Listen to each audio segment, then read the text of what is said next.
কেমন আছেন সবাই? আশা করি ভালো আছেন। আজকে খুবই গুরুত্বপূর্ণ একটা কনটেন্ট সম্পর্কে জানবো এবং ভিডিওটা একটু লং হবে কারণ হচ্ছে এখানে আমরা পুরো আসিয়ানের সবগুলো দেশ সম্পর্কে জানবো। 10টা দেশ সম্পর্কে জানবো। সো একটু সিট টাইট অ্যান্ড স্টাডি। সামনে পরীক্ষা। আমি ভেবেছিলাম যে সেপারেট ভিডিও করবো বাট এটা আসলে আমার জন্য একটু টাফ হচ্ছে। অত টাইম পাচ্ছি না আসলে সত্যি কথা বলতে। সো একটা ভিডিও একটু লং করতে হচ্ছে এবং সামনে ভিডিওগুলো একটু লং থাকবে। আপনারা আপনাদের টাইম মতো দেখে নেবেন আর কি। হয়তো 5 মিনিট দেখলেন, পরে ব্রেস নিয়ে 5 মিনিট এভাবে দেখবেন আর কি। যাক দেখেন, আসিয়ানটা আমাদের জন্য খুবই গুরুত্বপূর্ণ ভাই এবং আপুরা, মানে মারাত্মক গুরুত্বপূর্ণ। বিশেষ করে হচ্ছে আপনার আসিয়ান ফোকাস হচ্ছে এখন চীন, অলরেডি আরসিপিতে আসিয়ান কান্ট্রি সবগুলো আছে। এর পাশাপাশি হচ্ছে আপনার এখন ইউএসএ কিংবা ফ্রান্স, হ্যাঁ, ইন্ডিয়া, সবাই অনেক বেশি ফোকাস করতেছে আসিয়ানকে। শেষ পর্যন্ত হচ্ছে আসিয়ান রিজিওনাল ফোরামও গঠন করা হয়েছিল। বাংলাদেশ কিন্তু এটা সদস্য। এখানে টোটাল 27 দেশ আছে, আর বাংলাদেশ 26তম সদস্য। যাই হোক, আমরা আসিয়ান নিয়ে পরে পড়বো। আজকে আমরা জাস্ট এই আসিয়ানভুক্ত দেশগুলো সম্পর্কে জানি। দেখেন, আসিয়ানের বা ম্যাপটা জানা কিন্তু ফরজ। যারা রিটেন দিবেন আর কি, বিসিএস রিটেন দিবেন, তারা কিন্তু ম্যাপটা অবশ্যই শিখতে হবে। তবে এখানে ইন্ডিভিজুয়াল ম্যাপ না শিখে আপনি পুরা মানে একদম চীনের ম্যাপ থেকে শুরু করে, হ্যাঁ, এইভাবে আপনার চীনের ম্যাপ থেকে শুরু করে পুরো ম্যাপটা যখন আপনি পড়বেন, শিখবেন, তারপর হচ্ছে এদিকে আমি জাস্ট এখানে আঁকতেছি না, তো এইটা আপনার জন্য ইজি হবে আর কি। হ্যাঁ, আমরা ম্যাপ নিয়ে রিটেনের সময় হচ্ছে আপনাদেরকে আরও বেশি আলোচনা করবো আর কি। যাই হোক, আমরা আসেন পড়া শুরু করি। ফিলিপাইন, তো আপনারা চাইলে কিন্তু জুম করতে পারবেন, হ্যাঁ। আপনাদের সময় তো জুমের অপশন নেই। সরি, আমি আসলে মিটে ক্লাস নেই, তো মিটে জুম করা হয়েছে। যাই হোক, আমি জুম করে দেখাচ্ছি। দেখেন, ফিলিপাইনের ডিটেলস আমার না জানলেও চলবে, তাও আমরা দেখি যে স্বাধীনতার পূর্বে ফিলিপাইন স্পেনীয় এবং মার্কিন সাম্রাজ্যের অন্তর্ভুক্ত ছিল। ফিলিপাইন 3টা দ্বীপরাষ্ট্র বা দ্বীপ নিয়ে গঠিত। একটা লুসান দ্বীপ, একটা মিন্দানো, একটা ভিসিয়াস। হ্যাঁ, লুসান, মিন্দানো, ভিসিয়াস। মিন্দানোটা হচ্ছে পরীক্ষা আসে মাঝে মধ্যে। আয়তনে ফিলিপাইনের বৃহত্তম দ্বীপ হচ্ছে লুজান দ্বীপ, ঠিক আছে। এবং হচ্ছে এই রাজধানী ম্যানিলা, ঠিক আছে, ম্যানিলা হচ্ছে লুজান দ্বীপে অবস্থিত। এটা পরীক্ষা আসে যে ফিলিপাইনের রাজধানী ম্যানিলা কোন দ্বীপে অবস্থিত? লুজান দ্বীপে অবস্থিত। এই ম্যানিলাতে হচ্ছে একটা ইন্টারন্যাশনাল প্রতিষ্ঠানের আপনার দফতর আছে, কোনটা সেটা কমেন্ট করে জানাবেন। যাক দেখেন, এই অঞ্চলের মুসলমানরা স্বাধীনতার জন্য সংগ্রাম করছে। আবু সায়াফ বা আবু সায়েফ, এই নামে হচ্ছে এটা পরীক্ষা আসে যে আবু সায়াফ বা আবু সায়েফ কোন দেশের সংগ্রামী জনগোষ্ঠী, এটা পরীক্ষায় আসে। এছাড়া হচ্ছে মিন্দানো দ্বীপে নতুন মুসলিম স্বায়ত্তশাসিত অঞ্চলের নাম হচ্ছে বাংসা মরো বা বাংসা মরো, ঠিক আছে। বাংসা মরোটা পরীক্ষায় আসতে পারে।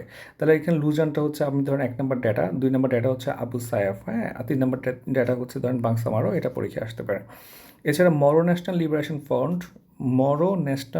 ফ্রন্ট, এটা হচ্ছে মিন্দানাও অঞ্চলের স্বাধীনতার জন্য সংগ্রামরত ছিল। 1996 সালে হচ্ছে শান্তি চুক্তি করে। এই স্টিল এটা পরীক্ষায় আসে। তাহলে দেখেন, এটা হচ্ছে মরো মুসলিম, জাস্ট মরো মুসলিম পড়তে পারেন, মরো মুসলিম। আর একটা হচ্ছে আপনার আবু সায়াফ, এই দুইটা সংগ্রামী গোষ্ঠী, আর বাকিগুলো আপনারা পারবেন। দেখেন, ফিলিপাইন হচ্ছে এশিয়ার একমাত্র খ্রিস্টান অধ্যুষিত রাষ্ট্র। এটা পরীক্ষার জন্য খুবই গুরুত্বপূর্ণ। একমাত্র খ্রিস্টান অধ্যুষিত রাষ্ট্র হচ্ছে কোনটা? ফিলিপাইন, এটা মাথায় রাখবেন। এবং ফিলিপাইনে সুবিক বে নৌঘাঁটি ছিল। 1991 সালে এটি বন্ধ করে সিঙ্গাপুরে স্থানান্তর করা হয়। 1991 সালে আবার রাশিয়া ভেঙে যায়, ইউএসএসআর ভেঙে যায়, কেমন। যাক, এই ছিল আমাদের ফিলিপাইন। আসে ইন্দোনেশিয়া আমাদের জন্য খুবই গুরুত্বপূর্ণ একটা কান্ট্রি। দেখেন, 1949 সালে ইন্দোনেশিয়া নেদারল্যান্ডের কাছ থেকে হ্যাঁ, নেদারল্যান্ডস, আমরা হচ্ছে একটা অ্যাস আছে, এটা হচ্ছে বইও মিস করে, আমরা মাঝে মাঝে মিস করে যাই, ঠিক আছে, নেদারল্যান্ডস। যাক, ইন্দোনেশিয়ার প্রধান দ্বীপ হচ্ছে সুমাত্রা, এটা আমরা জানি। বর্নিও দ্বীপ, তারপর হচ্ছে জাভাটা পরীক্ষায় আসে, হ্যাঁ, জাভা প্রবাসীর পত্র, পাপুয়া, তারপর বালি প্রভৃতি। আয়তনে ইন্দোনেশিয়ার বৃহত্তম দ্বীপ হচ্ছে সুমাত্রা। ইন্দোনেশিয়ার রাজধানী ছিল জাকার্তা, জাভা দ্বীপে ছিল জাকার্তা, কিন্তু এটা হচ্ছে আপনার আপনার সি লেভেল আপ হওয়ার কারণে এখান থেকে সরায় ফেলা হয়েছে।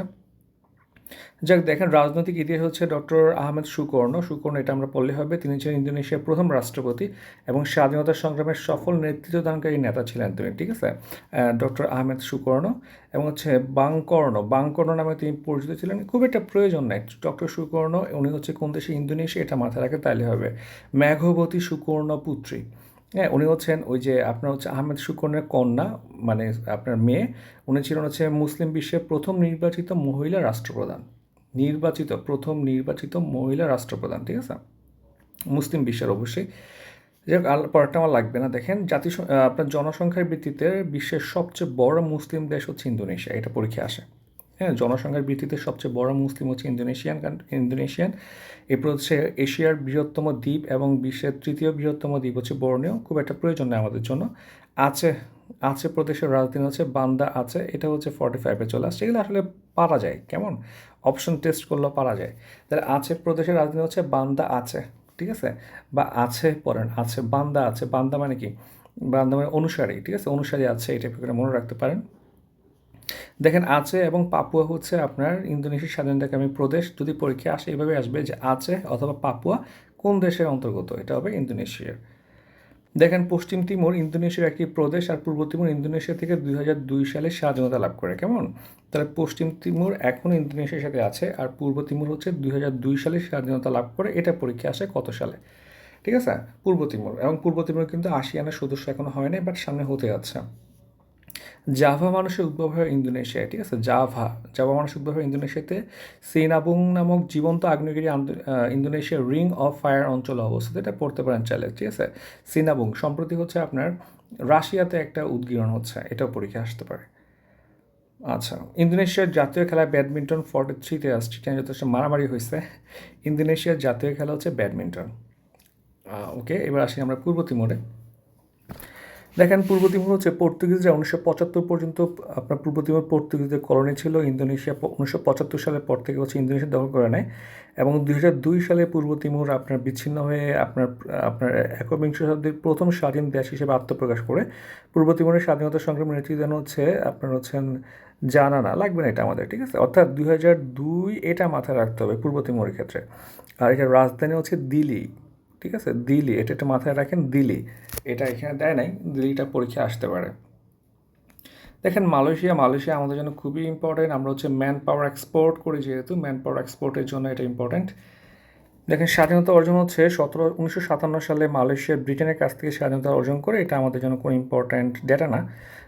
মাহাথির মোহাম্মদ উনি খুবই গুরুত্বপূর্ণ আমাদের জন্য, এবং হচ্ছে আপনার ডক্টর মাহাথির মোহাম্মদ আধুনিক মালয়েশিয়ার স্থপতি, এটা পরীক্ষা চলে আসতে পারে। মোহাম্মদ হচ্ছেন আধুনিক মালয়েশিয়ার স্থপতি। অবসর গ্রহণের পর 92 বছর বয়সে তিনি আবার রাজনীতিতে আসেন। 18 সালে হচ্ছে আপনার নির্বাচনের জয়ের মধ্য দিয়ে তিনি প্রথম সবচেয়ে বয়োজ্যেষ্ঠ প্রধানমন্ত্রী হিসেবে সব নেন আর কি। হ্যাঁ, আপনার শুরুর দিকে হচ্ছে পাকাতান হারাপান রাজনৈতিক দল থেকে তিনি বরখাস্ত হন। আচ্ছা, এটা কোনো ইস্যু না, এটা ইস্যু না কেন, এই টাকাটা আপনার এখন মুখস্থ করতে হবে না, এটা তৎকালীন সময় রিসেন্ট ছিল, এগুলো রিসেন্ট বেসড আসে আর কি, ঠিক আছে। যখনই হচ্ছে আপনার কোনো কান্ট্রি কোনো খুব বেশি হট জোনে থাকে, যেমন হচ্ছে এখন গাজা, ইরান, ইসরায়েল, ইন্ডিয়া এখন হট জোনে আছে, তারপর রাশিয়া, ইউক্রেন, এইসব ইস্যুগুলো বেশি আসবে আর কি। দেখেন বিদেশি বিনিয়োগকে উৎসাহিত করার জন্য মালয়েশিয়ায় মাই সেকেন্ড হোম প্রোগ্রাম চালু করে। এখানে বাংলাদেশে অনেকের সেকেন্ড হোম আছে, টাকা পাচার করে সেখানে বাড়ি বানিয়ে দিচ্ছে। যাই হোক, মালয়েশিয়ার জাতীয় খেলা হচ্ছে সেপাক টার্কো, এগুলো আসবে না খুব একটা, সেপাক টার্কো। ওকে, তাহলে মালয়েশিয়া হচ্ছে আমাদের আপনার আপনার ম্যান পাওয়ার এক্সপোর্টের জন্য খুব গুরুত্বপূর্ণ একটা জায়গা, এবং ওদের সাথে বাংলাদেশের খুব ভালো একটা সম্পর্ক আছে, এবং ডক্টর মোহাম্মদ ইউনূসের সাথে ভালো সম্পর্ক আছে। যদিও সাম্প্রতিক সময় প্রায় 84 জন না কতজন মালয়েশিয়া থেকে বাংলাদেশে আপনার ফেরত পাঠায়, এবং কয়েকজন অ্যারেস্ট, 6 জনের মতো না 4 জন অ্যারেস্ট হয়েছে পরশু দিন সম্ভবত, বা তার আগের দিন পত্রিকার রিভিউতে পড়লাম। ওরা হচ্ছে আপনার একটা লাইসেন্স ছাড়া একজন ব্যক্তি আপনার ফিটনেসবিহীন একটা গাড়ি চালিয়ে অ্যাক্সিডেন্ট করে আর কি। তো এগুলো কিন্তু আমাদের জন্য খুব একটা ভালো ব্যাপার না, যখন আপনি দেখবেন আপনি যাচ্ছেন কাজ করতে গিয়ে ওখানে বদমাইশি করতেছেন। আসেন দেখি সিঙ্গাপুর পড়ি আমরা। 1963 সালে সিঙ্গাপুর হচ্ছে ব্রিটেনের নিকট থেকে স্বাধীনতা লাভ করেন, খুব একটা প্রয়োজন না আমাদের জন্য। মালয়েশিয়ার শাসন 63 সালের আপনার হচ্ছেন 16 সেপ্টেম্বর মালয়েশিয়ার সাথে একীভূত হন। এছাড়া স্বাধীনতা অর্জন হচ্ছে 1965 সালের 9 আগস্ট সিঙ্গাপুর মালয়েশিয়াতে পৃথক হয়ে আপনার হচ্ছেন সিঙ্গাপুর প্রজাতন্ত্র হিসেবে আত্মপ্রকাশ করে। সিঙ্গাপুরের স্বাধীনতার জনক হচ্ছে লি কুয়ান ইউ, খুব একটা প্রয়োজন নেই, এটা পড়ার প্রয়োজন নেই। From third world to first, এটা দিয়ে পড়তে পারেন চাইলে। হ্যাঁ, লি কুয়ান ইউ, ঠিক আছে, ইউ। আপনার কার্টার এবং হচ্ছে আপনার লি, ওদের মুভি ছিল একটা রাশ আওয়ার, অনেকে দেখছেন হয়তো, রাশ আওয়ারের মধ্যে সে ইউ নিয়ে অনেক কাহিনী লেগে যায় আর কি, ইউ মি। যাই হোক, এটা আমাদের প্রয়োজন নেই। সিঙ্গাপুরকে গোল্ডেন সিটি অফ এশিয়া বলা হয়, এটা আমরা পড়তে পারি চাইলে। সিঙ্গাপুরকে বলা হয় গোল্ডেন সিটি অফ এশিয়া। এছাড়া মুসলিম দেশ না হয় সিঙ্গাপুরের জাতীয় পতাকায় তার চাঁদ আছে, এটা খুবই গুরুত্বপূর্ণ আর কি, ঠিক আছে আমাদের জন্য, যে আপনার চাঁদ আছে কোথায়, সিঙ্গাপুরে। আসেন দেখি আমরা ভিয়েতনাম দেখি। ভিয়েতনাম হচ্ছে প্রথম ইন্দোচীন যুদ্ধ এবং হচ্ছে দ্বিতীয় ইন্দোচীন যুদ্ধ। আপনার দ্বিতীয় ইন্দোচীন যুদ্ধ এটা হচ্ছে পরীক্ষা মূলত বেশি আসে। আপনার প্রায় 20 বছর, 75-এ শেষ হয়তো, হ্যাঁ 20 বছর, 55 থেকে 75, 20 বছর আপনার মেয়াদি একটা যুদ্ধে তারা আপনার জড়ায় পড়ে আর কি। এবং সেই যুদ্ধটা খুবই গুরুত্বপূর্ণ। ভিয়েতনাম যুদ্ধ নিয়ে কিন্তু আপনি চাইলে ইউটিউব করলে প্রচুর মজার মজার আপনার পাবেন, আপনার কিছু ভিডিও পাবেন, তার মধ্যে দেখায় ওরা হচ্ছে কত স্ট্রংলি হচ্ছে ইউএসএকে পরাজিত করে। দেখি আমরা যে 1946 থেকে 54 পর্যন্ত ভিয়েতনাম প্রথম ইন্দোচীন যুদ্ধ লড়াই করে ফ্রান্সের ঔপনিবেশিক শাসন থেকে মুক্তি লাভ করে। এবার ওদের আপনার হচ্ছে নেতৃত্ব দেয় হচ্ছে হো চি মিন, এটা পরীক্ষা আসে, হো চি মিন বা আঙ্কেল হো, ঠিক আছে, হো চি মিনটা পরীক্ষা বেশি আসে। যুদ্ধ শেষে 1954 সালে ভিয়েতনামকে জেনেভা চুক্তির মাধ্যমে 17 ডিগ্রি অক্ষরেখা বরাবর কী করা হয়, ডিভাইড করা হয়। 17, ভিয়েতনাম হচ্ছে 17, এক পাশে যায় হচ্ছে আপনার রাশিয়া কন্ট্রোল, মানে রাশিয়া এবং চীন ফোকাসড অর্থাৎ সমাজতন্ত্রের, আর আরেক পাশে যায় হচ্ছে পুঁজিবাদকে সাপোর্ট দেওয়া হচ্ছে ইউএসএ, ওদেরকে সাপোর্ট দেওয়া হচ্ছে রাশিয়া। তাদের মধ্যে আবার একটা 20 বছর মেয়াদী যুদ্ধ লাগে আর কি, ঠিক আছে। সেই যুদ্ধ 75-এর দিকে শেষ হয় এবং ভিয়েতনামে হচ্ছে আপনার ইউএসের পতন ঘটে, রাশিয়াপন্থীদের হচ্ছে আপনার বিজয় লাভ করে। এই জন্য দেখবেন যে ভিয়েতনাম হচ্ছে একটা সমাজতান্ত্রিক দেশ, হ্যাঁ। যাক দেখি আমরা দ্বিতীয় ইন্দোচীন যুদ্ধ আপনার হচ্ছে একটি একত্রিত সমাজতান্ত্রিক ভিয়েতনাম গঠন করতে চাচ্ছিল। মার্কিন যুক্তরাষ্ট্র সমাজতন্ত্রের বিস্তার ঠেকাইতে হচ্ছে ভিয়েতনামের সামরিক অভিযান চালায়, যা ভিয়েতনাম যুদ্ধ নামে পরিচিত। পরবর্তী যুক্তরাষ্ট্র সরে আসে না, মূলত হেরে যায়। মারাত্মক ওদের সবচেয়ে আপনার অন্যতম একটা রক্তক্ষয়ী আপনার অধ্যায় হচ্ছে ভিয়েতনাম যুদ্ধ, এটি নিয়ে এখনও ডিসকাশন হয় ইউএসএতে। দেখুন 1976 সালে হচ্ছে ভিয়েতনাম একত্রিত হয়ে একটি সমাজতান্ত্রিক রাষ্ট্রে পরিণত হয় এবং রাজধানী হচ্ছে হ্যানয়, ঠিক আছে।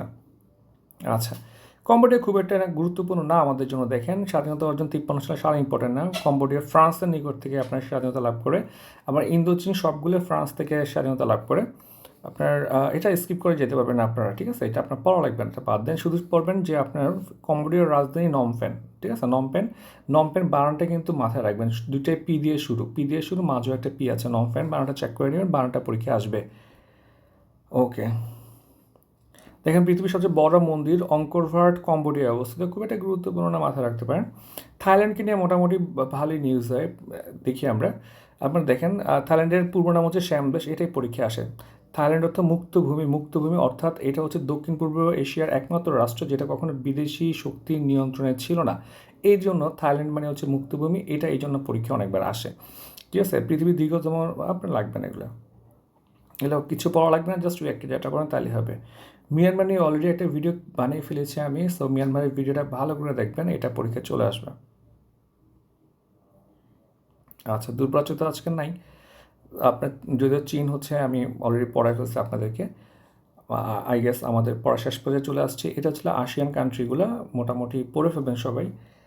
আর পরীক্ষা তো যখনই হোক, যে কোনো পরীক্ষা, বিসিএস বলেন, আইবিএ বলেন, ব্যাংক বলেন, হুট করে চলে আসতে পারে, কেমন পড়াশোনা করেন। আর কোনো প্রশ্ন থাকলে আমাকে জানাবেন, কমেন্ট করে জানাবেন, হ্যাঁ। সবাইকে অসংখ্য ধন্যবাদ।